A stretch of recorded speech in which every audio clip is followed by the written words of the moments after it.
The segment where we discuss the major news stories making the headlines. And today on Big Issues, we're going to be discussing two major stories.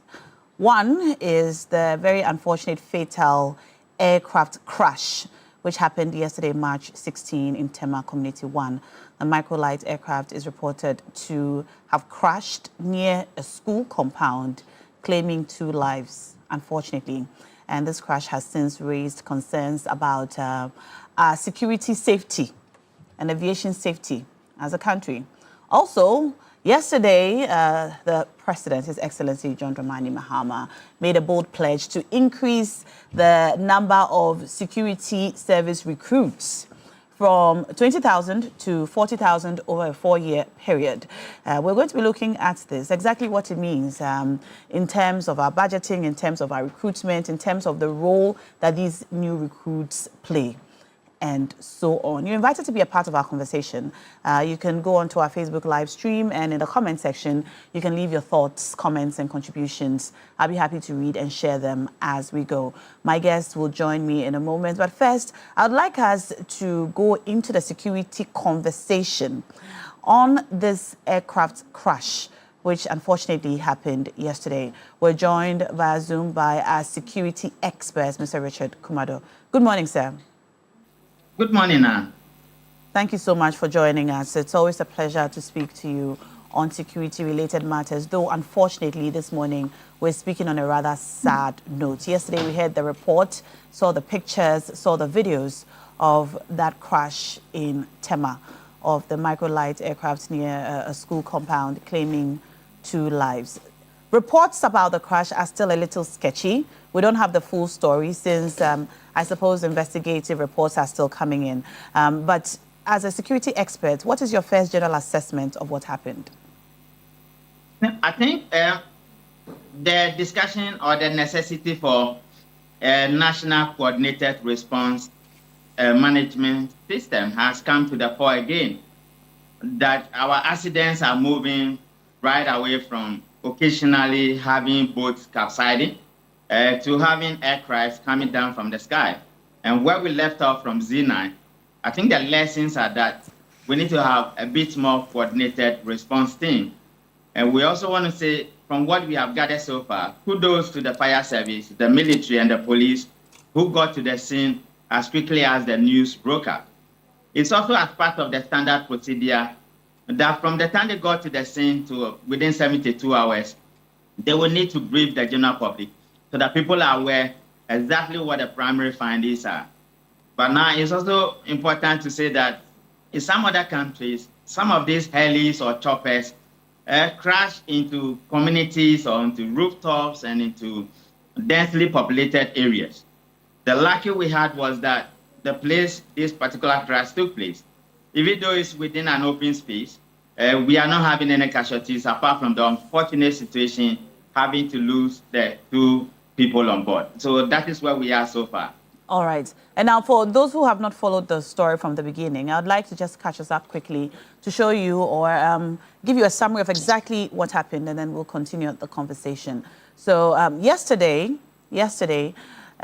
in Tema, yesterday, 16th of March, the Ghana Civil Aviation Authority confirmed that a microlight aircraft with registration number 9GADV crashed in Tema. This is a confirmation from the Ghana Civil Aviation Authority. The aircraft was flying from Ho to Accra, estimating Accra at 1520Z. The last contact with the aircraft on radio was at 1418Z. There were 2 persons on board, and further details will be provided in due course.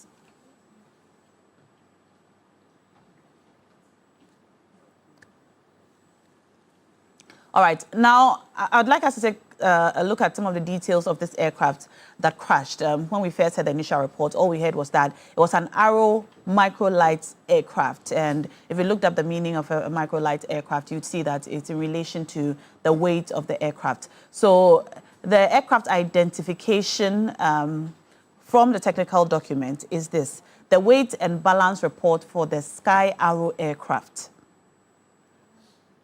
field and value. The aircraft type is Sky Arrow. The aircraft serial number is 103. The registration number is 9G ADV. It happened in Accra. The date, not sure what the date is, but it's the 25th of January 2023. The empty weight is, the empty weight is 429 kg. Now, the number of passengers that were on the aircraft were 2. So seats, there are 2 seats. The engine is Rotex 9112. Cruise speed is 170 kilometers per hour. The range is 800 kilometers. And the weight is 450 kilograms. Date, 2001, the aircraft was likely to be grounded. In January 2023, restoration completed, and this is the timeline for reconstruction. So in 2001, we are told that the aircraft was likely to be grounded. In January 2023, we were told that restoration was completed. In January 2023, again, weight and balance plus Ghana Civil Aviation Authority inspection. Late January 2023, test flight permit issued. In February 2023, the aircraft was born again. And these are the possible areas of investigation. 1, certificate of registration, certificate of airworthiness, maintenance release certificate, and a test flight permit. All right, so this is the information we have from the Ghana Civil Aviation Authority on what happened, the beginning stages of the investigation, facts about the aircraft, and the fact that investigations are still ongoing. Now, there were also some media reports after this occurred. Among other things, we saw some screenshots from social media. This post by this person called Roberto Bilia. He made this post on the 25th of January 2023. And there's a picture of the aircraft. If this is the aircraft that is said to have been involved in the accident, we see the registration number, the G9 ADV, which corresponds directly with the registration number which the Ghana Civil Aviation Authority has given us. So this post says that almost ready, after 21 years, is almost ready to get in the sky once again. Yesterday had inspection of Ghana Civil Aviation Authority to release the permits for the test flight. So this person called Roberto Bilia posted this yesterday. He posted this in January 2023, but it resurfaced yesterday after the said crash occurred. This post corresponds with the Ghana Civil Aviation Authority information that we just shared with you. Again, this same person posted, after 22 years, 9G ADV is again airborne. What an emotion. Shortly, more videos from GoPro. And then he posts some pictures of the dashboard, some pictures of the aircraft on the tarmac, and also what looks like a picture of the pilot in the aircraft, either airborne or about to take flight. All right.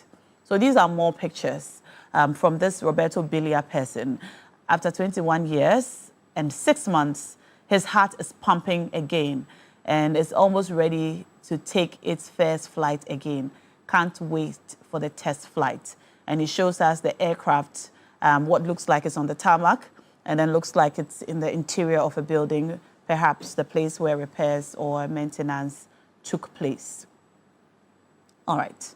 Now, these are further pictures of the aircraft. It shows us details about the aircraft and more. These are social media reports that surfaced after the aircraft is said to have crashed just before 3 p.m. yesterday.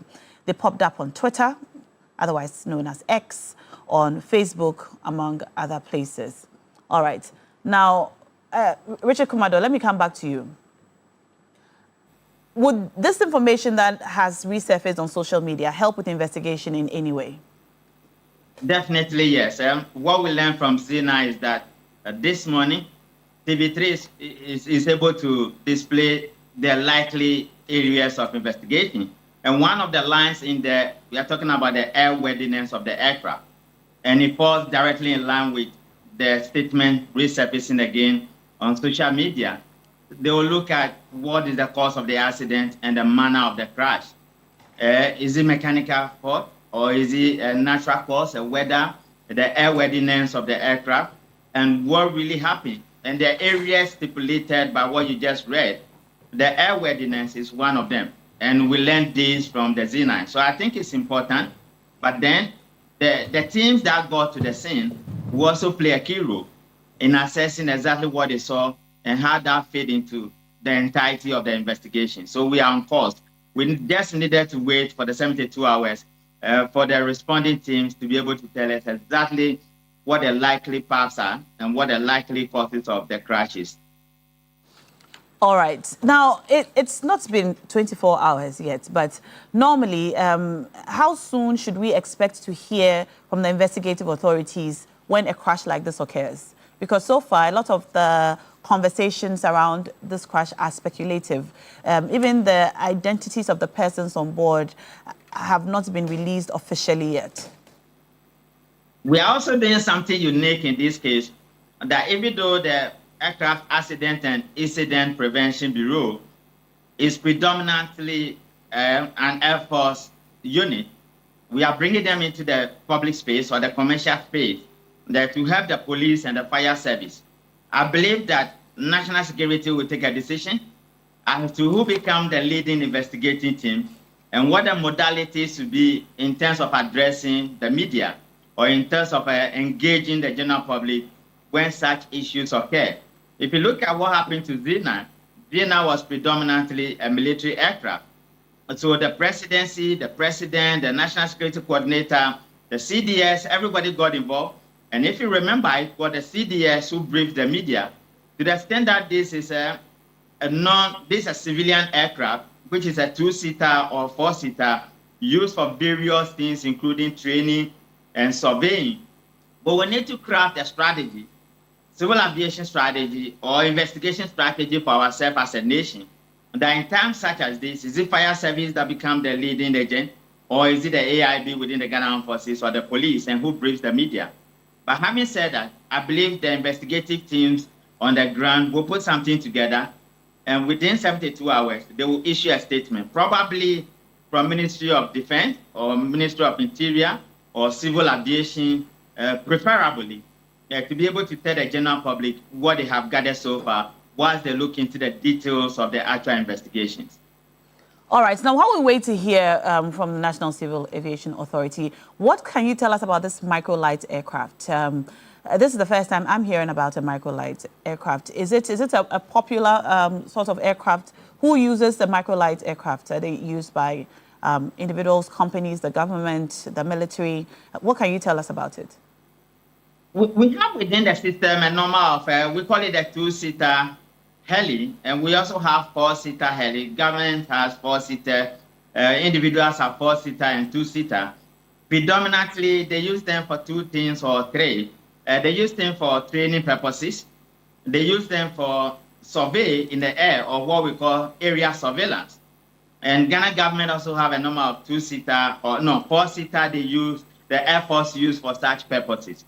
Others may say they use it for refreshing or recreational purposes. So these are some of the uses of these 2-seater and 4-seater aircraft.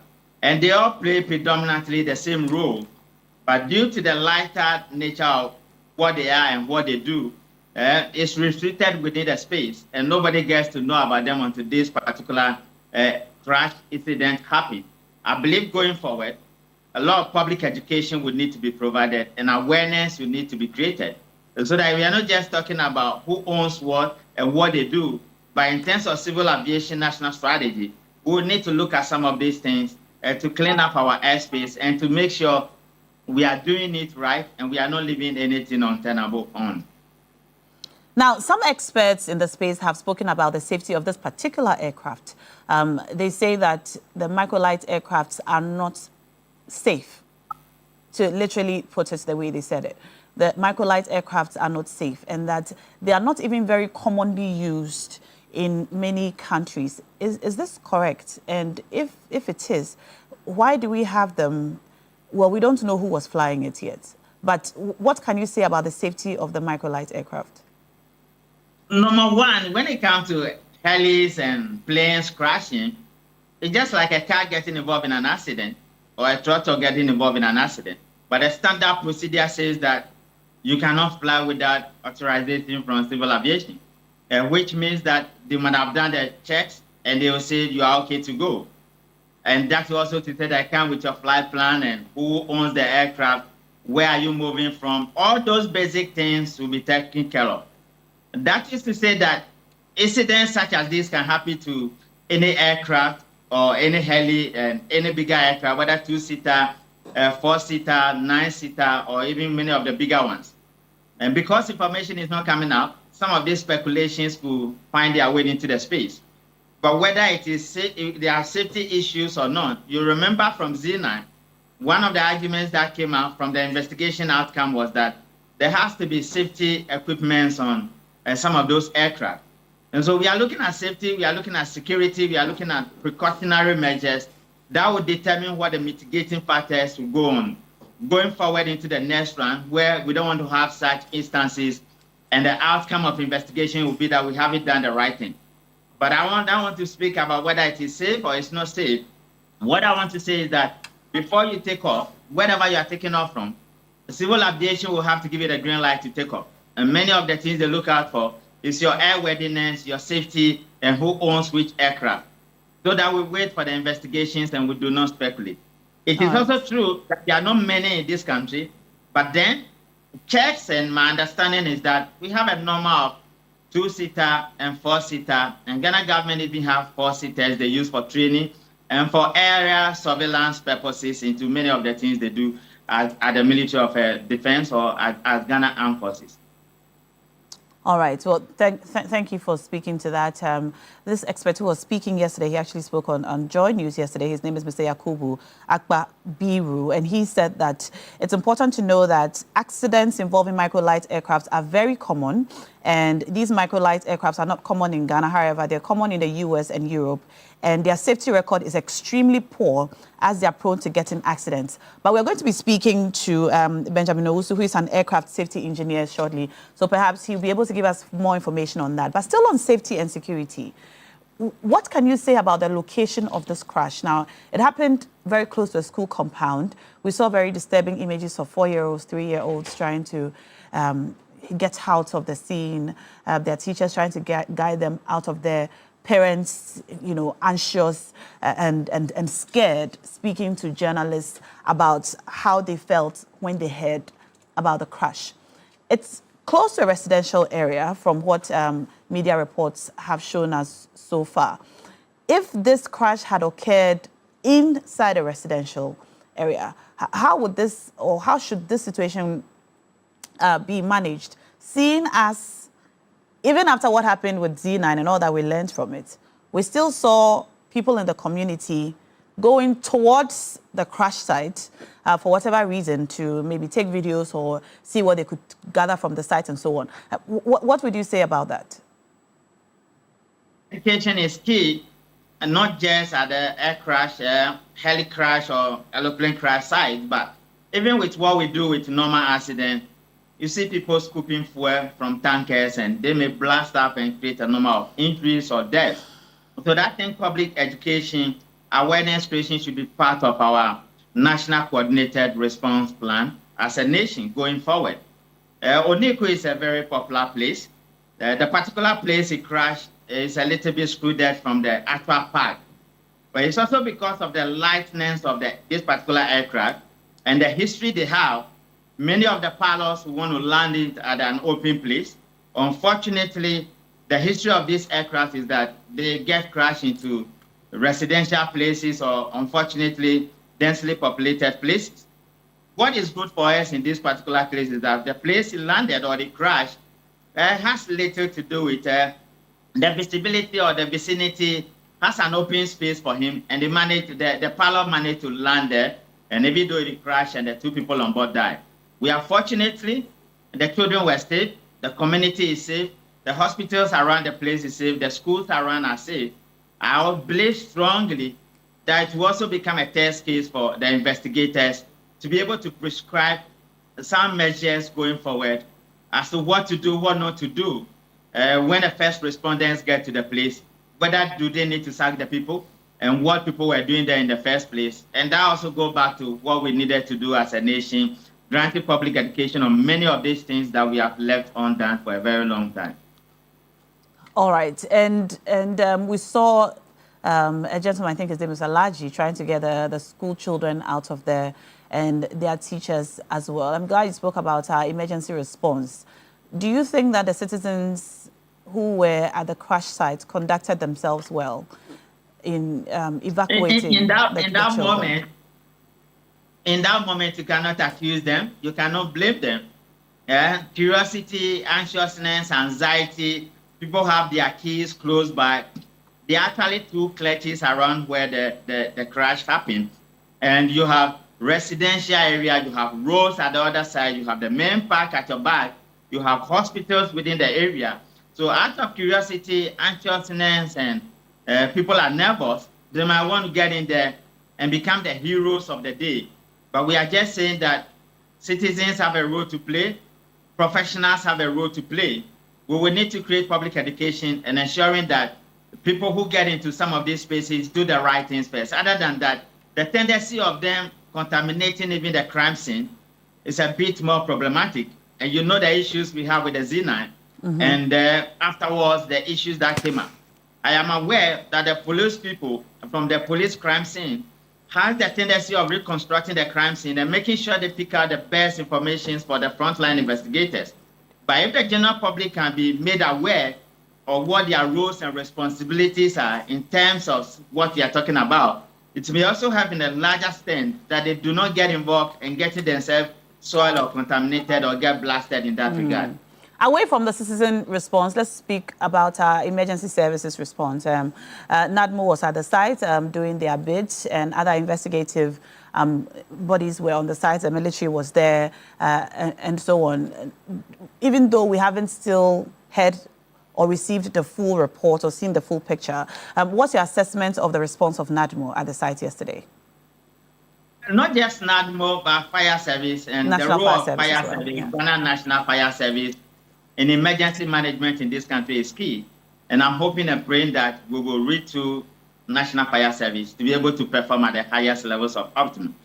And the Ghana police was predominantly there. They were telling me, Richard, we got there first before the others came. Why are you praising others and you are not praising us? I want to say kudos to all of them. The military was there. They made a huge representation. I think by and large, the coordinated effort of all our agencies in the front line was very great. It was smooth. It was swift. They knew exactly what to do, and they have access to the place because it was an open place as compared to Z9. So kudos to them. Going forward, let's do more because this is what you have signed on for. And the people of Ghana are looking up to you to discharge your responsibilities when it matters most. Thank you so much, Mr. Richard Kumado, for joining us this morning and giving us those insights into the crash, unfortunate fatal crash of a Sky Arrow microlight aircraft which happened in Tema yesterday near a school compound. 2 people are reported dead, and from reports so far, they are the only 2 people who were on the flight. Their identification is yet to be released. We don't know who they were, what their names are, but we know that they were flying from Ho to Accra. This crash happened just before 3 p.m. yesterday, and all security agencies who were at the site yesterday did their best to maintain the sanctity of the crash site so as it's not contaminated by the many people in the neighborhood who rushed to the site for whatever reason. We'll get into that further, and as we get more information, we will continue to share. But in studio, we're joined by the Honourable Member of Parliament for Doma. Former Member of Parliament for Doma West. But you go again, won't you go? Honourable Ali Maiga. I'm vying for the national organizer. So. For national organizer, yes. So you can't run? I'm running for the national organizer. So you, as in, so you can't. No, it's not possible. Yeah, so you can't go. Okay. Well, all the best in that race. I hope you're well. Thank you, and I'm fine. You? I'm very well, thank you. I like your dress. Oh, you do? Thank you. We're still in Ghana month, so we're trying to keep with the Ghanaian prints, and I invite you to do the same. Well, there's also an African print. Oh, it is? Except that is tropical. It's not like the GTP or I see, GTP, yeah. But it's an African way. Oh, yes. I do mostly African ways. It's nice, though. I don't do this. You don't do suit and tie? Really? Really? No, maybe to court or to settle. Except that I don't do. Okay. Well, it's great to have you. We're going to start our conversation with the crash yesterday, and then we'll go into the recruitment, the doubling of the recruits into the security agencies as announced yesterday. You heard about the crash yesterday? Yeah, I did. Now, let me say good morning to you. Good morning to you too. Good morning. I heard about the crash yesterday, and for me it was unfortunate. And let me express my condolences to the family who lost their relatives. I think it's the second time we're having it within a year, right? Well, in a short period, but not in the same year. In a short period, yes. It's just bad. It brings to fore the nature of the airworthiness of our flights. And I learned this is a private one. Yes. Well, yes. Yeah, this is a private one. And now you see the problem with Ghanaians is how we take safety seriously in this country. Normally, even at our workplaces, we realize that we don't take safety issues very serious. Normally, you see a Ghanaian, car in your crowd, my main trying, then you breaks the requirement in the car. This kind of attitude of Ghanaians is what caused some of these things. I overheard you saying that macrolights are not normally safe. That's what a safety expert who spoke yesterday on Joy News said. His name is Yakubu. The modern ones are very safe. The modern ones. You know, they are very light, so they are susceptible to this turbulence and because of their weight. But they are very safe. It depends on the routine maintenance and routine maintenance. Do you have one? I don't. Oh, okay. I don't intend to own one because I'm asking because of your very certain statements that they are. Oh no, safe. they are very safe. If you go to advanced countries, they use them a lot. Okay. They are very safe. But if normally it's a human error, you have the technical issues and then the environmental issues, and sometimes even the pilot. You see, if your pilot is not that experienced and doesn't have enough flight time, it can cause it. And in our side of the world, now, my main try here is our problem. Let me try it, I can do it. Thank you. Let me try it, I can do it. I had an eyewitness yesterday, and I think that the pilot did a bit well because he said they were going to crash into a residential area. Then he tried, and then they crash into the other area. I think generally we need to take our aviation because air travel is the safest among all compared to road, compared to I would have thought sea was the safest. No, it's air. Air is the safest. Yes. I see. Air is the safest. See, there if you don't know, you are gone. But air is the safest.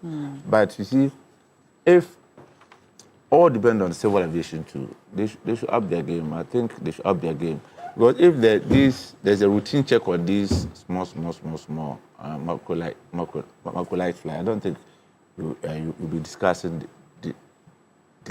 these issues. From a social media reports that we had, we will just pull back the dates and also from the Ghana Civil Aviation Authority. So we know that it was grounded in 2001, and we'll just pull up the details again for us all to see one more time. So it was grounded in 2001, and there have been various routine checks on the aircraft, and in 2003 especially, and 2023 especially. And so this particular flight, from the reports we have so far, mind you, the reports are not conclusive yet, but the reports we have so far indicates that it was ready to go. So these are details that we have received from the Ghana Civil Aviation Authority. So in 2001, the aircraft is said to have been likely grounded.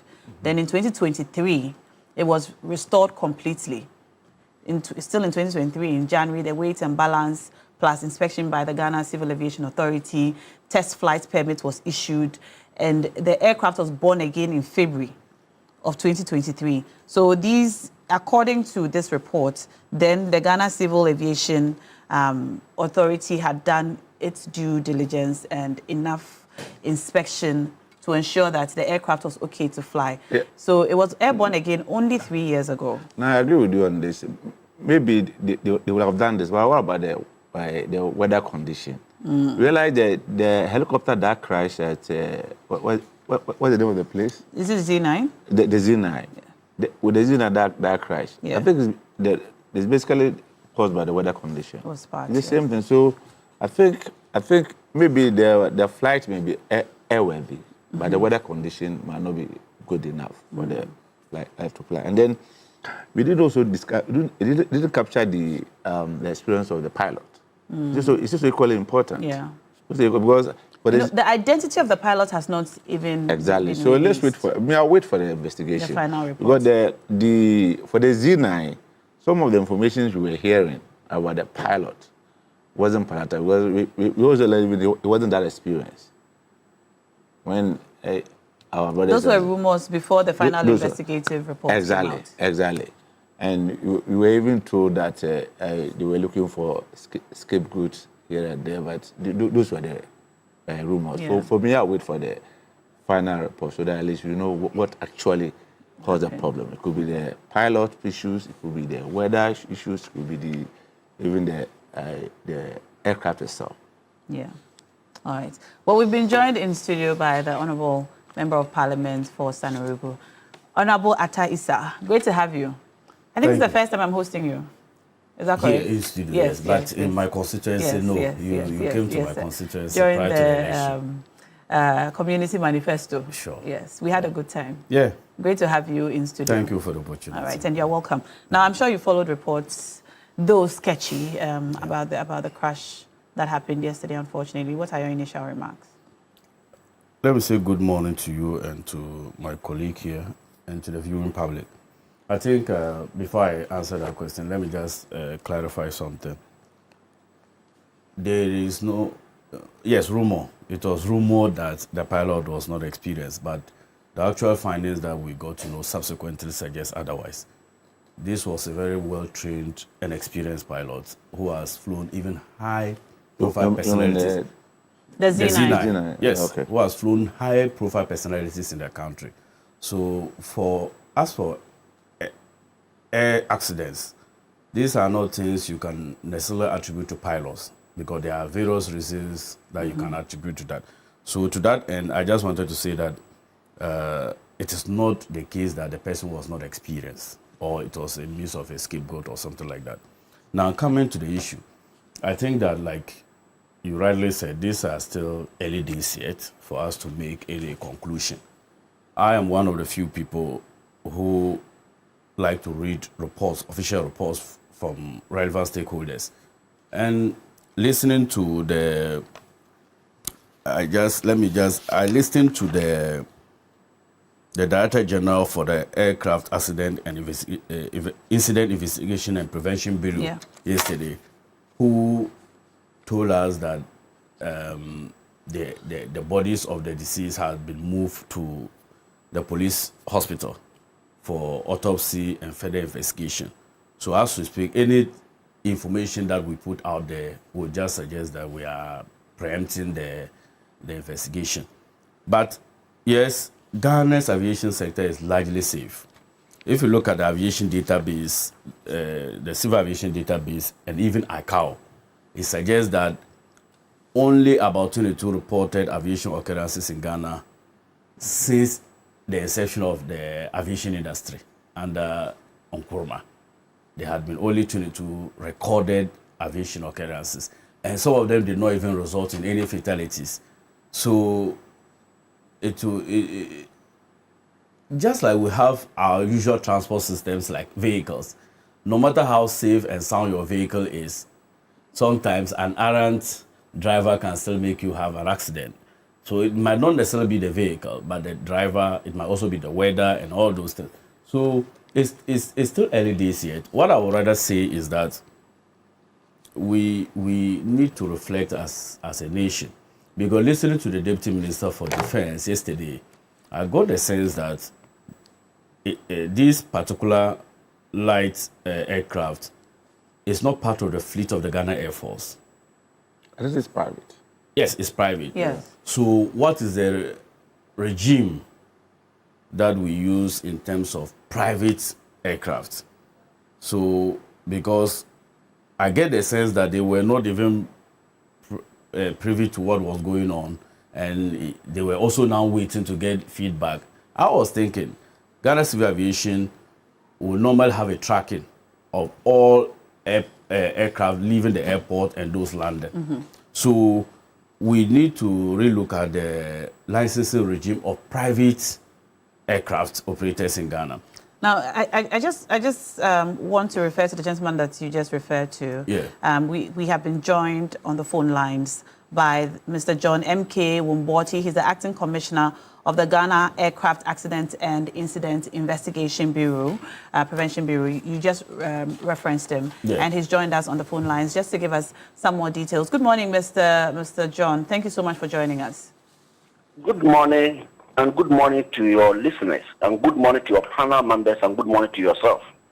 Good morning. You've been busy since yesterday, speaking on the various bits of information that you can give us about this crash that happened yesterday. While we wait for a full investigative report, details are still quite sketchy, and there's a lot of presumptions flying all over the place, some rumors here and there, and social media reports. But what can you tell us from your desk, from where you sit, about initial investigative reports on what happened yesterday? Yeah, so once again, say good morning to you and your panel, and good morning to your listeners. First of all, let me say my condolences to the bereaved family, the ones that lost their loved ones. Let me say condolences to them. Let me also thank the Ghana Police Service, the Fire Service, the Navy, the NADMO, and all those who contributed yesterday. Before we got there, they had cordoned off the place for us to do our preliminary work. And so yesterday we got there, and I put my team together. We got there, led by my chief investigator, Captain Fojo. So when we got there, we really took what we need to do, pick the pieces and did some photography so that we could gather what really happened. That would aid us in the investigation. And so after taking the preliminary information, we left and asked the police and the military to take charge so that nobody enters where they've cordoned off. And so this morning, we are just about moving, and because of your interview that I'm standing, so in the next few minutes, we'll be moving to the scene. So what we are doing next is that yesterday the body were taken to the Ghana Police Hospital. Now, today we are going with an Air Force truck so that we'll pick the wreckage. When we pick the wreckage, it is part of the investigation. We bring it to their hangar, and that is where we are going to do our investigation on the wreckage. So for now, we are picking the pieces and the bits together and the preliminary information so that we can come out with an information, or we can come out with an investigative report that will speak to the issue. All right, so we still wait for the preliminary investigative report. But there are comments and concerns about this particular type of aircraft, the microlight aircraft. We've had some experts say that in countries where they are used, like in Europe and the US, that they are not particularly safe. And it's one of the reasons they are not very common in Ghana. Is this an accurate statement? No, I don't want to think so. But for our work, we don't really want to look at some of these speculations. As professional investigators, when we speak to it, we speak to the fact, and we speak to what happened. And so, as I said, we're going to all the pieces and bits, do our interviews, then we come out with a report and the recommendation. But for now, what people speculate, we will not be able to say anything about it until we come out with our investigation. Okay.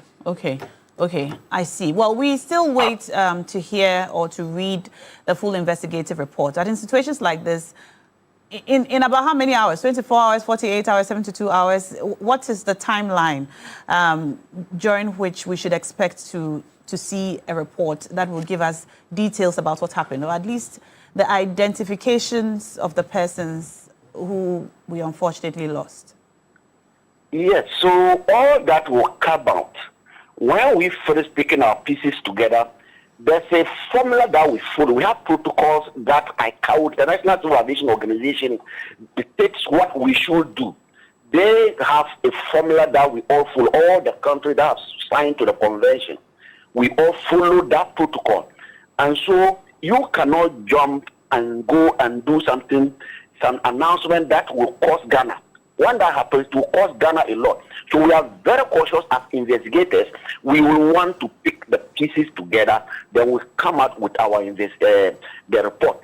But however, we cannot for now say, oh, the investigation is going to take us 2 days, 3 days, 4 days. We have a standard. And so we are following that standard. And when, after today, when we gather all the pieces, we will speak to the public. Now, from the videos that we've seen circulating on social media, we see that there are persons, from the military and other security agencies on site, I suppose, to contain the accident or the crash sites and to prevent it from contamination and so on. Some concerns that have been raised include the fact that they were not wearing gloves or masks and so on. Do these things matter?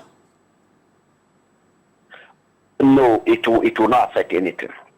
It will not, yes. So yesterday, at least we picked what we needed to pick on the wreckage. We would just go to continue certain aspect of it.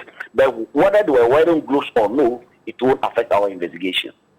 All right, so that is not a problem that we should concern ourselves with? No, at all, at all. All right. Finally, before I let you go, does this aircraft, microlight aircraft, does it have a black box? Black box? Well, after the Z9... Yeah. No, it doesn't. It doesn't. It doesn't have a black box? No. So, from what we learned from the Z9 crash, we know that the black box is the thing that helped investigators determine exactly what happened, as it records everything that happens on the flight. What would the investigators be relying on this time to determine the cause of the crash? Yeah, so the black box is just an aspect of the investigation. And without it, it will spoil anything. There are others that we will use, and it will help us get to the bottom of it. The black box wouldn't cause any problem. The absence of it wouldn't cause any problem. There are other ways we will use, and we'll get to the bottom. Can you just throw further or a little more light on the other possible ways, just for education purposes? How else can you tell the cause of the crash? Yes, just like I said, for the cause of the crash, we cannot speak to it now, my sister. So we will follow every protocol that we need to follow. As I said, let's get there. While we're picking the wreckage and we bring it back to the hangar, at least we'll get something to inform you better. Okay. I want to let you go, but I'm still just a little curious, and if you'd indulge me, when you arrived yesterday at the crash site, what did you find? What can you tell us? I know that we are waiting for investigative reports, but when you got to the crash site yesterday, is there anything you can tell us that you found that can aid in investigation in the absence of a black box, in the absence of particular information between maybe the pilot and the radioed call that was recorded, I think, around 2 p.m. before the crash? Yes. My sister, investigations, the way we do it holistically. We take our time to pick all pieces together. We don't want to say this in pieces. And so we just want to get there, put everything together, then we'll let you know. But for now, we can't tell. We saw the. You see, with the investigation, like I said, we are signed to the protocols of ICAO. And there's a way we should do it, which we are following. So we don't want to say certain things. And if we say, look, mind you, whatever we are doing, we have to report to ICAO. And they will mark us. They are coming here next year to audit Ghana.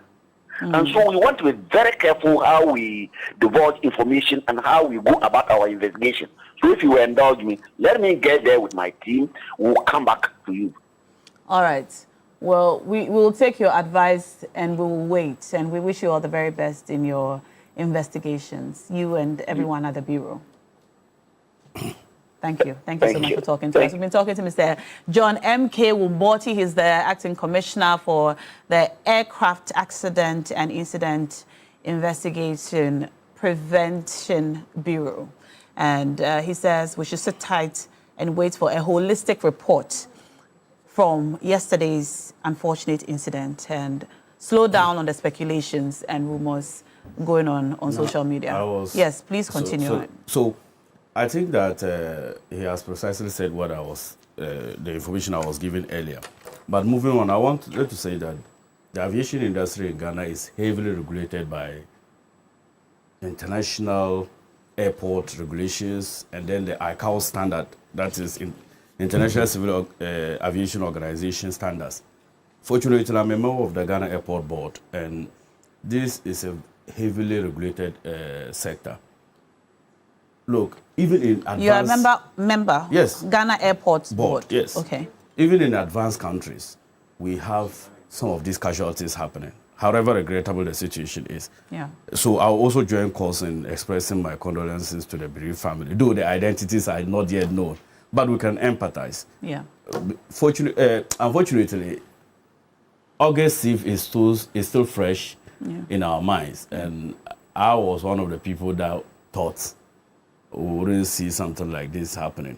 Because if you look at before the August Eve 2025, the last time we saw similar incident was in 2012, when was it Starbo? Yes. That veered off towards the LWAC, and I think it killed about 12 people. Yes. So I thought, so from 2012, we had not witnessed something similar to that extent until 2025. And just less than a year, we are getting some of these things. So I think that it's something that we Since you are on the airport, you said the airport... Yeah, Ghana Airport Board. Ghana Airport Board. Yes. And the fact that we've seen one incident in August last year, another incident in March this year, it's raising concerns about the safety of our airspace and aviation in the country. Can you speak to that? Yeah, I'm saying that there is no threat at all to the airspace of Ghana. I picked an information from the ICAO website. And what's the full name of ICAO? The International Civil Aviation Standards Organization. So let me just give you the full meaning proper. It is the International Civil Aviation Organization. Okay. So that is the meaning of ICAO. So they regulate all the airports across the globe. They have various standards in terms of your drainage systems, your runways, in terms of your terminals. They do all those in security, your sewage treatment plants. All those things are heavily regulated by ICAO standards. Okay. Now I'm saying that I picked an information from their website concerning some of these small aircraft. Normally, the accident occur in them precisely because it can be due to poor weather. And I think in this case, we still have some level of good weather in Ghana currently. So I don't think... Yesterday was very sunny. But I don't know. But I'm saying that normally weather issues... Obviously, that's why let's leave these things for the airport to come. No. I'm not preempting their investigation. I'm saying that the information that they have provided on the light aircraft, they said most accidents happen due to poor weather, pilot error, mechanical failure, limited navigation system in small aircraft. Their navigation systems are normally limited. Then the training flights or private operations. Then the micro aircraft in particular have less automation, lighter structures, and shorter flight ranges. So they are attributing reasons why mostly it is easier for the smaller aircraft or the choppers to be involved in accident than the bigger ones. But I'm saying that This does not suggest that the Ghana airspace is not safe, because I have already stated since the inception of the Ghana airport, that was in the 1950s, we have recorded only 22. But if you go to other countries, even advanced countries, sometimes every 3 years they have major occurrences at their airport. In fact, even 2 days ago, you saw the fuel aircraft carrier of the United States. According to them, no. But this is serious, because according to the investigation that they published by the U.S. CENTCOM, they suggested that it wasn't any friendly fire or enemy fire. It was just due to a crash. Okay. So if it can happen to the American with that such sophistication, it is possible it can happen to Ghana. Okay. So it's not a question of the safety of our airspace. All right. The question we should be asking ourselves is that what will be the outcome of the investigation? Once we get the outcome of the investigation, we will know whether it was due to safety standards, it was due to pilot issues, it was due to the airspace. Then as a government, we can see how best we'll deal with the issue. All right. Let me read some of your messages coming in. Aziz Donla from WA says, the accident is unfortunate, it's sad and heartbreaking. Governments must investigate into the matter as soon as possible to prevent such tragedies. Condolences to the bereaved families, though we don't know who they are yet. Good morning, Na and Cookie. I completely agree with people that we need a lot of sensitization and education on the way people rush to accident scenes. We seem not to learn from further casualties and deaths resulting from people rushing to accident scenes for whatever reason. On the security services recruitment issue, it's very unfair for the majority to argue that there should not be any refund. And that's from Simon Yeng, texting us from WA. More messages coming in. Now, please let's slow down and allow the investigators to do their work. However long it takes, the report will help us to prevent such happenings in the future. And that's from Kofi. And I take a final message from Landlord, texting from Boga D line. He says, is it true that those who defended the 350 Ghana cedis for security services application yesterday are today fuming at 200 cedis? Well, I've always protested these fees, including university form fees. We would have bought it for 30 Ghana cedis. All right. Okay. When the bush is burning, the chameleon must abandon the old walking style of its ancestors. What does that? When the bush is burning, the chameleon must abandon the old walking style of its ancestors. This one is savvy. Okay. Now, who was the president in 2012 when he had the crash? We are wrapping up this conversation. I'm asking a question. Who was the president in 2012 when he had the crash? You said where Prof. was the Mills. president? Who was the president? Who was the president? Prof. Mills. And then President Mahama was the vice, right? Okay, and he became president in 2012 again. What this is a mischievous I'm asking a line of question. And questions. who's the president today? Is it President Mahama again? Why are you asking these? Well, I'm just asking. Just be curious. That's all. mischievous. Yes, that's No, I'm not being mischievous. No, you are. I'm being curious. No, That's you all. are. As if President Mama is a pilot. I haven't said so. So why are you I'm just roping asking in who is questions. the... All right. I think we can draw the curtain on this Yes. topic, Yes. and then we can Yes. move on to Yes. the pledge by the president to increase the intake of security recruits. In fact, double it from 20,000 in 4 years to 40,000 in 4 years. This announcement has received mixed reactions. President Mahama directs the expansion of security services recruitment. The president, John Dramani Mahama, has held a high-level meeting with heads of security agencies, the Minister for the Interior and Acting Minister for Defense, on the ongoing security services recruitment process. Following the briefing on the process, the president has directed that the number of men and women to be recruited to the various security agencies should be increased from 20,000 to 40,000 over a 4-year period. The president has also directed the heads of the security agencies to ensure transparency and fairness in the recruitment process.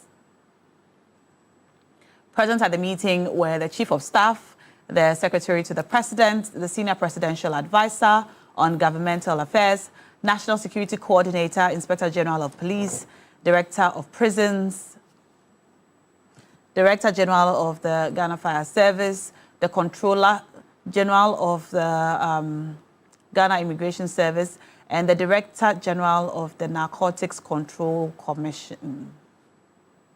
So this meeting happened yesterday, and it's received mixed reactions, if you ask me.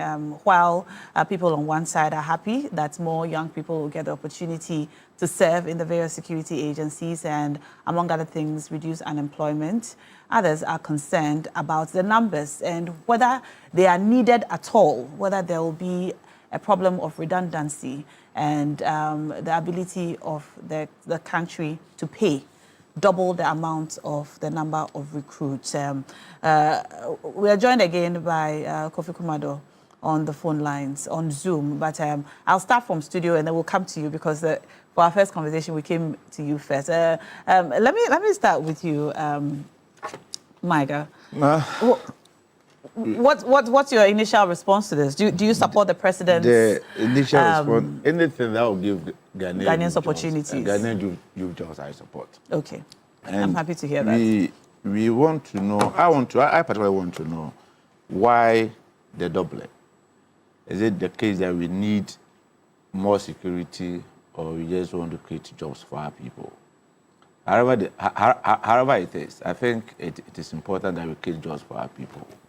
And for the president to increase the intake from how many? 20,000 to 40,000? Yes, so 5,000 a year to 10,000 a year. For 4 years. Yes, so for each year, 5,000 more.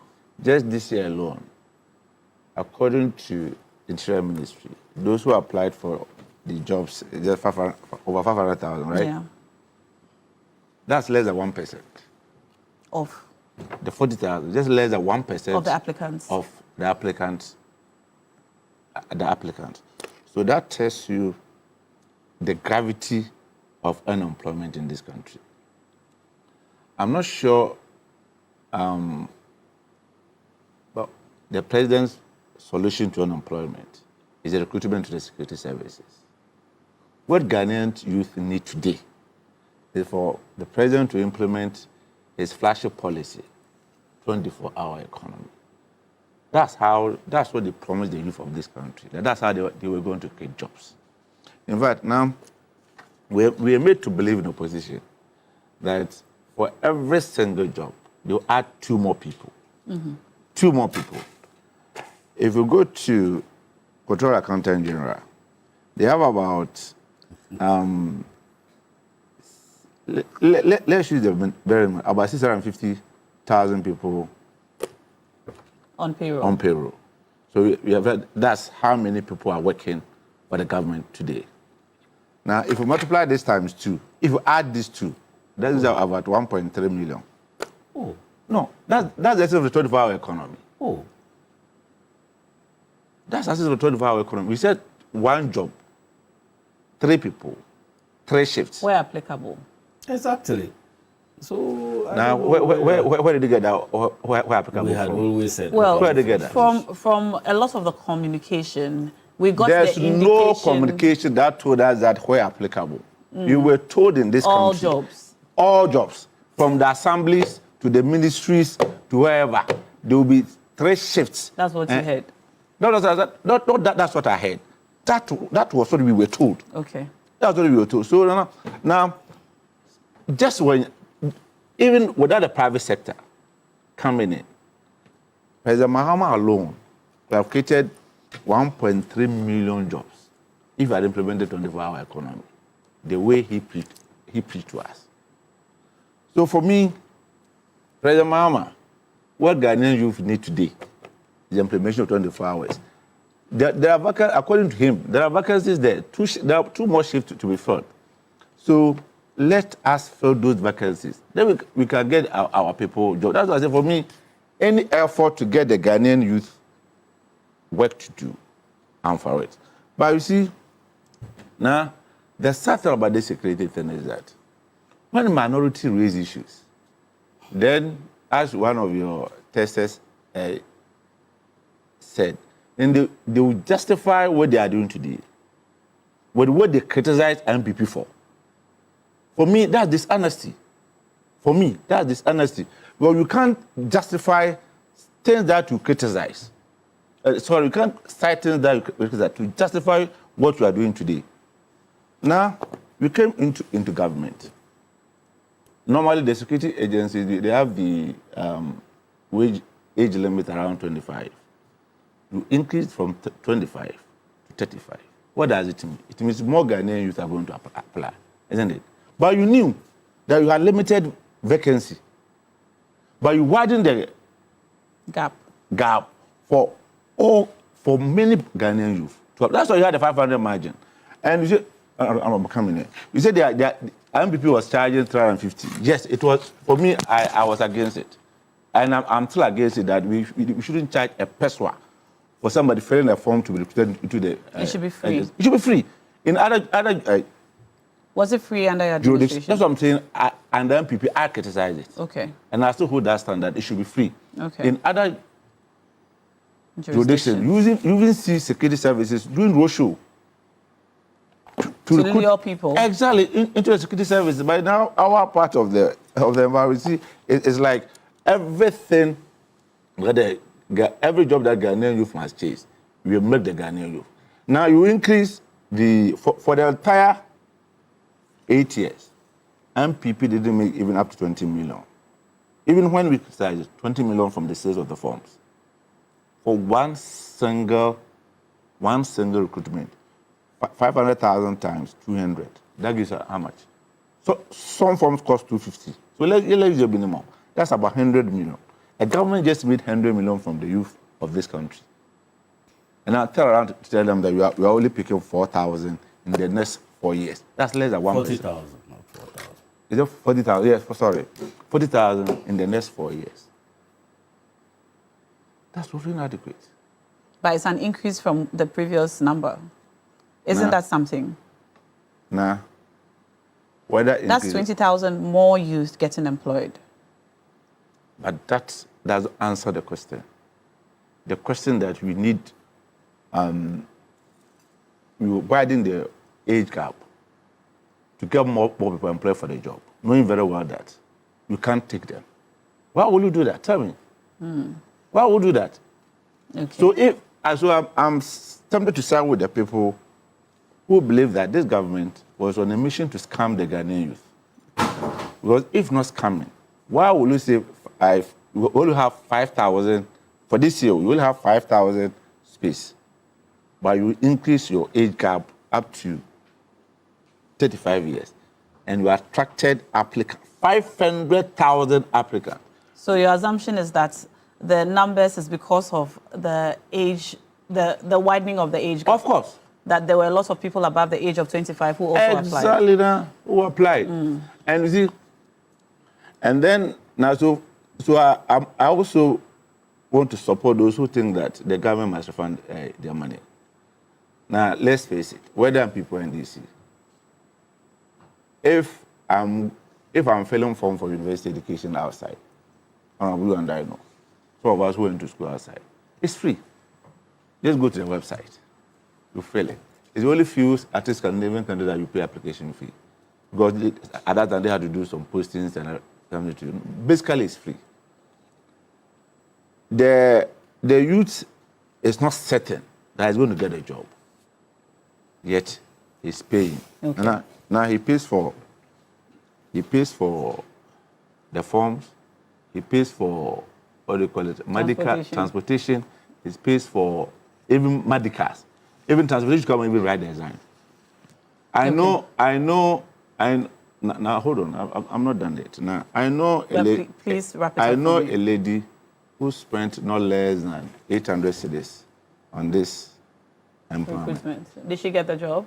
No. Even she filled a exam. An unemployed youth paid 800 cedis, hoping that you get a job. Now you failed the exam, and you are telling because of NDC MPP, you are not going to refund this 250 cedis to her. Now for me, I think, you see, let's take the youth of this country serious. We and our politicians. We and our politicians. The youth want to see progress in this country. And one of the progress in this country is that we start doing things the way things are done properly. There's nowhere in this developed world that you go now and you pay for forms to be recruited to the security services. You don't do that. Okay. You can also do that. Let's not see that as a avenue for revenue generation for government. That is bad. For me, that is bad. Okay. All right. Let me come to you. All right. So I would say that let me commend the president for listening to the concerns of the Ghanaian public. I think that what President Mahama did was very timely. As a member of parliament, I get plenty messages and calls concerning the desire of my constituents to join the security services. I agree with my brother that to some extent, a lot of those people are not joining the security services because of the desire to serve in the security services. Of course. But primarily sometimes because of survival. That is the avenue that is available at that time for them to be enrolled. So to that end, we can't but thank President Mahama for doing that. The second issue I will say is that in the 2025 budget, some numbers were given as to the number of people that will be recruited into the security services based on the existing IMF condition. Now, is there a need for the increased numbers or is it just because of employment? There are international benchmarks on citizens to police ratio. In fact, the international benchmark is that one police officer should be in charge of 450 to 500 police officers. Currently, Ghana is around 712 citizens to one police officer. So there's a need for us to have the numbers. What often constrains governments is the fiscal space. Because it's not about just saying you are recruiting, but when you recruit people, you must have the necessary resources to tool them and pay them. That has been the concern of government. So the 20,000 that was announced, that was why it was phased over the 4-year period under the IMF program. Now we are exiting the program this year. Government has the opportunity to double the number in response to the public outcry. In fact, you saw what happened at the LWAC, where Ghanaian desirous of joining the security services, some lost their lives, some were badly wounded. And now you are seeing also the desire to join the police, the fire service, and the rest. Look at the number of applicants.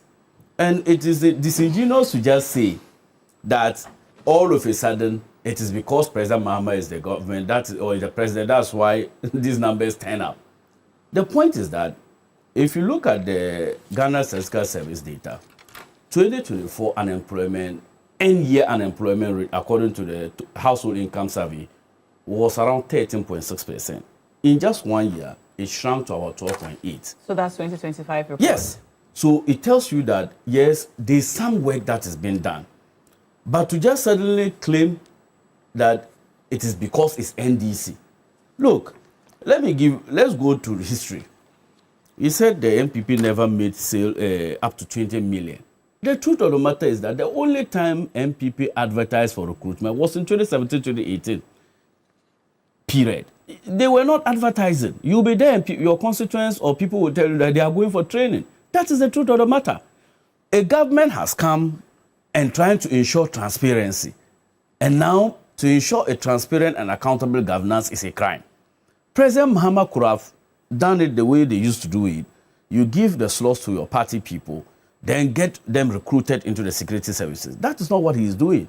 Okay. Currently, what is being done is that every Ghanaian has an equal chance of getting enrolled. So you haven't sent any names from your constituency? You wouldn't even because how many constituents have applied? In my constituency, police alone, we have close to 300 people. So how many slots will they give me? And how will I distribute it? You create more chaos for yourself if you attempt to do protocol. Because people will say you've prioritized some over the other. It will be disincentive for you, the politician, to try that. This is a fair play for any government to do to the citizenry, to make sure that every Ghanaian, irrespective of your political leanings or irrespective of where you come from, and now the recruitment is like that, every district must have representation. Often what used to happen was that when they are doing recruitment, sometimes it is mostly centered around the cities. President Mahama's regime is that recruitment should be targeted at every district. So if you go to the platform, you see that you are entitled to put even your district so that they know that this district will produce these military officers, these immigration officers, so that development is a shared goal, not necessarily for a certain class of people. Now, the age increase. Wait, so you're saying on authority, yes, that members of parliament, MCs, DCs, and so on, are not given any protocol quotas? No. That the distribution is fair? Fair, very fair. And no one is given and I'm saying that any opportunity to present anybody? Even if such was even given, that would have been a poor political calculation. Yes, I got that. But I want you to confirm to us that I am confirming to you because no MP is presenting I have not been contacted to submit any list to anybody. I'm being honest with you. You may do it, maybe your time you were doing it, but in our case, look at our numbers. Look at our numbers, 189. How many can you give us? So you are saying that no member of parliament or MC or DCE I am saying that presenting a protocol list no, to the security agencies no, for recruitment? and even if it was offered, I would have declined because I am rather going to put my constituents into more trouble for myself because some will think that I have prioritized some over them, and I wouldn't do that. Now, coming to this issue of the age increase from 30 to 35. Now, let's look at this from this way. Okay. Are you trying to tell me that a mere 5-year difference from 30 to 35? No, not was 5 it years. 25, I think? Yes. Yeah. So 10 years different interval from 25 to 35. If you are a 35-year-old person in this country, are you trying to tell me that you can no longer be an immigration officer? Well, that's the argument. So if you are expanding the age to make sure that it does a lot of coverage, as for the number of people that will apply, we can have reservations about that because personally, I was of the view that there should have been a cut-off point. His argument is that extending the age limit to 35 opens the brackets for application. It doesn't matter. So more people will apply. It does not matter. Knowing that you can only admit. It does not matter. How many people? Is it 50,000? It does not matter because 5,000 people. Yes. It does not matter because even leaving it at 25, we would have still had more numbers joining. Because but you admit that extending to 35 invites a larger population, a larger chunk of the population. And the positive side of it is that it gives us more coverage in terms of the age bracket. When you have 35, age comes with experience and strength. Wisdom. Yes. Okay. So experience in relation. No, please. Immigration officer at 35 years old demonstrate some level of experience and strength in life. In life, but not in the job. So that is why I'm saying that to some extent we can have issue with the number of applicants, and I've not shy away from that. I have always said that if I was the Interior Ministry or the relevant stakeholders, I would have had a cutoff point. If you are looking for 5,000, and based on their body selections at that stage. Because to still carry people from body selection to the time of medicals, 100,000 people when you are looking for 5,000, I think it's an overboard. So to that extent, I would have agreed that there should have been a cutoff point. But this is the situation that we have found ourselves. And the president is now saying that instead of just throwing in our hands in despair, he said, let's increase the numbers. I think it's a call in the right direction and we must commend him. Okay. Finally, on the 24-hour economy, the truth of the matter is that you cannot wake up somebody who pretends to be sleeping. That's the truth. We never said anywhere that every sector of the Ghanaian economy will be running 24-hour economy. We never said that. Gracious God. So are you trying to tell me that schools will be doing 24 hours? That's what we were told. That's just, you are not being fair to the viewers today. We were very clear when we were talking about the 24-hour economy. We said that it's a private-led initiative. And the idea was that we wanted to create an import substitution economy. Currently, Ghana, in 2025 alone, we imported the total import value of Ghana on some selected items, including Yamadia, sugar, and the rest, constitute almost 32 billion Ghana cedis. When we can produce those things in Ghana to create value for our people. So we are saying that how do we create an enabling environment for private sector to create the needed import value of 32 billion? That is the goal of government. And government is providing support services. And that's why you talked about DVLA and the post systems and the rest. These are support services and mechanisms and special SPVs through the GIFT program to give concessional loans to companies, provide risk guarantees, and also make sure that we provide the needed bilateral relationship and multilateral relationship for Ghanaian businesses to thrive and create regional and continental market for our Ghanaian goods. That is the role of government. Okay. We never said anywhere, and I dare you, we never said that every single sector of the Ghanaian economy will be running 24. Go to the examples of Sydney. Go to in the UK, go to Dubai. You made your point. Not every sector of their economy run 24 hours. I'll come to you. But let me first go to our security expert who's still with us on Zoom, Mr. Richard Kumado, to just give us his thoughts on the doubling of. I will come to you. The doubling of the intake of security recruits. Mr. Kumado, is this a step in the right direction? Is this needed at this time? Now, let me say that there's whole misconception and miscommunication about this whole issue of security recruitment. There are National Security Council institutions, or what you call law enforcement agencies or security agencies, that do not sell forms to applicants when they are doing recruitment. There are also National Security Council institutions or security agencies that do not fall directly under the Ministry of Interior. There are security agencies who does recruitment throughout the whole year.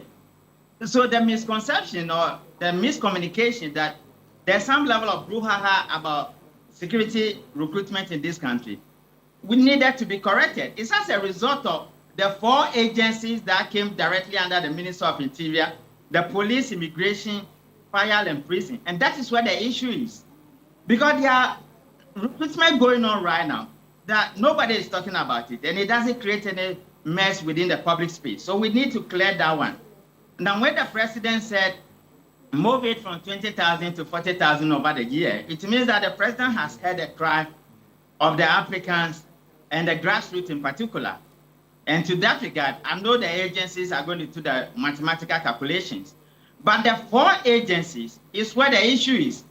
The military predominantly, the chief of defense staff was at the meeting, but that is not an agency under the Ministry of Interior, and their recruitment did not bring a problem. NAPCO has an authority or autonomy to do recruitment, and they wouldn't sell the form to anybody. We are seeing this problem because the recruitment has been so commercialized between NDC and NPP because of profit sharing, and that is why it's not giving people an opportunity to offer themselves to serve their nations and their community. And that is why one of the sentences in the president's directive is that there has to be transparency. And I think that if politicians leave the recruitment space and give it to the agencies, just like it's happening at some other agencies, you wouldn't have this kind of problems we are facing now. The last point I want to make is that now, in some other countries, they are enacting laws, or they are in process of enacting laws for people to join the law enforcement agencies because people don't want to. In our case, we have a lot of people who want to join the law enforcement agencies. So the large numbers themselves is not a problem when it comes to law enforcement agencies. The procedure is problematic for the 4 agencies under the Ministry of Interior. The outlook is not looking good. They need to heed to the advice of the president, and they need to be sober when we speak because we have done this thing for over 2 decades. And many of the things we have spoken about, they find themselves in the president's letter. So they need to give us that level of credibility and credence. Going forward, let the agencies, the police have the capacity to recruit 3,000 people using their internal processes. There wouldn't be a problem. Immigration has the capacity to recruit 1,000 people using their internal processes, and there wouldn't be a problem. My suggestive recommendation is that going forward, because of the brouhaha that came into this, and the sale of funds and the profit-making aspect of it, they should allow the law enforcement agencies themselves to recruit the people. And even if politicians want slot, there's a better way of distributing slot and allowing the flexibility of the agencies to also recruit people to beef up the system. Unlike what we have in the past where you were having political police, protocol police, and professional police, we can move from there, doing it in a manner that do not degenerate into chaos and into public uproar until the president comes in to come and say, hold break and do it that way. And that is what I want to say now. Thank you so much, Mr. Richard Kumado. Always great to hear from you on security-related matters. Back in studio, I'll give you the opportunity to give your final remarks on the conversation. Yes, Ali. Honorable. Now, yes. Even at university level, when they get so many applications. What do? The cut point is always low, isn't it? Knowing very well that you don't have the spaces, Capacity. you don't have the space, you don't rope in more people. That is the problem, Honorable. I've considered. Listen, no. You said it is important because it covers more a wider area, more age bracket. And I'm saying no. If you have more space for the people to occupy, then you can increase the age gap, and nobody will have issues with it. But you have a limited space. Even at 25, you are struggling. It's in compliance with the law. Honorable, please. Okay, go ahead. No. At 25, you are struggling. Then you go ahead to increase the age bracket, knowing very well that you can't take the people. As for slaughter there, now take it from me. The 5,000 that they are, or the 10,000 that they'll be doing this year, it's already gone. What do you mean it's already gone? I'm telling you, it's already gone. That it's a protocol list. But he won't be truthful. Atta has just, Honorable Atta has just told us take that. It from me.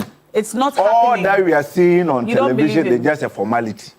The 5,000 people are already gone. How can you say that? Oh. And say it with so much conviction. Nah. I said, take it from me. Take it from me. Do you know something? The presidency have their list. The MPs have their list. The party officers have their list. Is that what you were doing? That's what you were doing. That's the meaning. I'm telling you, the 5,000. Is that what you were doing when you were MP? We are talking about what is happening today now. The 5,000 is gone. Honorable, you see, the number. If I say President Mahama didn't cause it, the ministers, all the ministers that he has appointed, they take decisions on his behalf. Yes. So invariably, the decisions they take are President Mahama's decision. Yes. So the decision to increase the age gap is President Mahama's decision. Which we support. In fact, it has cabinet approval. It has cabinet approval. So you cannot say that President Mahama didn't cause it. He did. I never said so. Oh, you did. Maybe you forgot. The age increase. Oh. No, I never said that. Okay, you go ahead. Go ahead. It is because of the age increase that we had that large number applying for the limited slots. Okay. So that large number that you see, President Mahama caused it, knowing very well that he can't apply I still support you fully. He can't. Bravo. Recruitment has never been, it's not decentralized. As you speak, go to Doma West. They are not recruiting people there. Oh. Are they? Okay. Are they recruiting people? No. You have this on authority. He's getting it wrong again. He said it's decentralized to district-based. That's not true. So are you telling me that the immigration office in Doma West is not recruiting people? What's the question? That's not exactly what I said. No, please. So what do I say? He said that you indicate your district when you apply. That's what I said. So that I'm coming there. That is normal application. That is normal application. If you do any application from day one, you indicate your district, your hometown, your everything. That does not mean the recruitment is going to take place at the district level. No, he didn't say that. That's not what I said. So you see why you are doing that. Now, if you say you see, that's what he said. Can you repeat what you said? So should I repeat what I said? You said the recruitment is decentralized. Yes. What is that supposed to mean? So should I provide the meaning? What is that supposed to mean? What do you mean by that? What I meant was that this time, every district or municipality will have its fair share of the 4 categories of security service that is being done. But and the NPP, I'll give you an example. And the MP, the whole Sanago constituency. And your reason, no, I'm coming. No, let me and your reason for saying, no, you do it. Your time is up, but he came, no, he came, now, to explain something that you said. So let me. Land, and your reason for saying that is that. Your reason for saying that is that because they indicated the district that they are coming from. And I'm saying in your constituency, today, if the 300 people that you think that they've applied, if they are all disqualified, nobody will be picked there. That's the point I'm making. Okay. That's the point I'm making. Yes, now, finally on this, finally on this, I think I even forgot. You forgot it, it's okay. Final on the 24-hour economy. Now, honorable, you see, it is when you want power that you want to change the narrative. You see, now, Akufo was doing 1D, 1F. You have Ghana beyond a document. And all was aimed at ensure domestic import substitution. That was not we were promised when we were in So opposition. say what you were promised. We were promised that for every job in this, in fact, now remember we were telling them that there are certain sectors of this economy that were running 24 hours. Health sector runs 24 hours. No. Telecom sector runs 24 hours. What is the transport sector runs 24 hours. I'll go to my village with the VIP at night. All right. You get it? Okay. But you promise that all the jobs in the government sector will pay 24 hours. So I'm coming. Let me conclude. That's your time. If you just recruit That is your about time. 1.3 million people please, to give us your public final sector, words you'll be to fine. So my final word, I don't have much to say because he pick and choose the way he wants to understand issues. So let me now deal with the 24-hour economy. If you look at the NDC manifesto on page 22, with your permission, I will use my concluding remark on that alone. You also bring a video. Oh, please. The 24-hour economy is a deliberate policy intervention by the incoming NDC administration to stimulate economic growth by creating an enabling environment for businesses and public institutions to operate 24 in 3 shifts for 8 hours. Public institutions? Please. I'm coming. That's what my No, interest is. you will not be happy again. When I proceed, you won't be happy. Please go on. This innovative policy represents an integrated framework designed to support businesses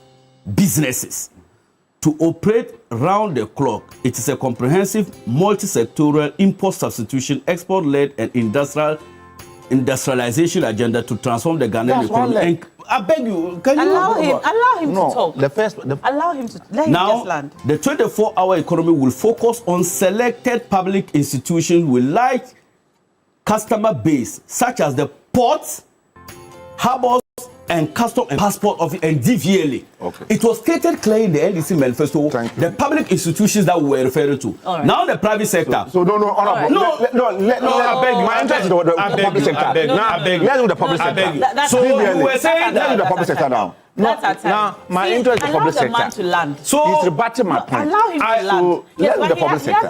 Allow him to No. land, and then that will be our time. So now, yes. you can see that you have 30 seconds. we were very specific with the public institutions that will provide the support services, and I indicated it. It is not It is not all sectors, and that's why we're very specific. So and then now, it will focus primarily. I beg you. I have 30 seconds. I beg you. It will also focus primarily on one agro processing, manufacturing, pharmaceutical, That's construction. the public sector. That's what I'm saying, that the institutions that I mentioned, Selected. public institutions, Not all. are support services Right. to enable So these tell people. us now. So now tell us. DVLA. No, if you go to DVLA. centers. All right, that's our If you time. go That's to- our time, gentlemen. Go Thank to you. Thank you. Adenta And you are DVLA pressing. office. Go there today. That's our time. Now, I'm giving you an assignment. Go to that DVLA office even at 6 o'clock. Even if you see a security man there.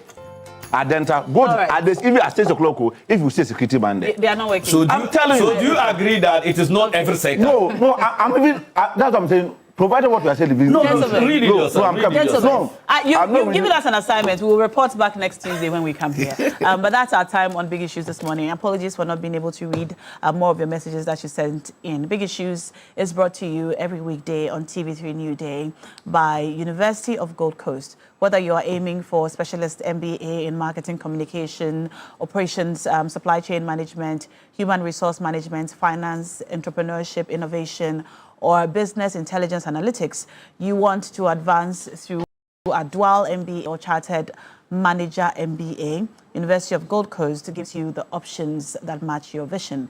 And if your next step is an MSc in International Relations, Communication, International Marketing, International Law, Security, Diplomacy, Accounting, Finance, or Human Resource Management, an LLM in International Law, Security, Diplomacy, or an MBA in Biblical Studies, Practical Theology, the pathway is open in the month of April. All right. Because the University of Gold Coast make it practical, flexible, and learning is done just the way that suits your life and work schedule. All right. I read that message.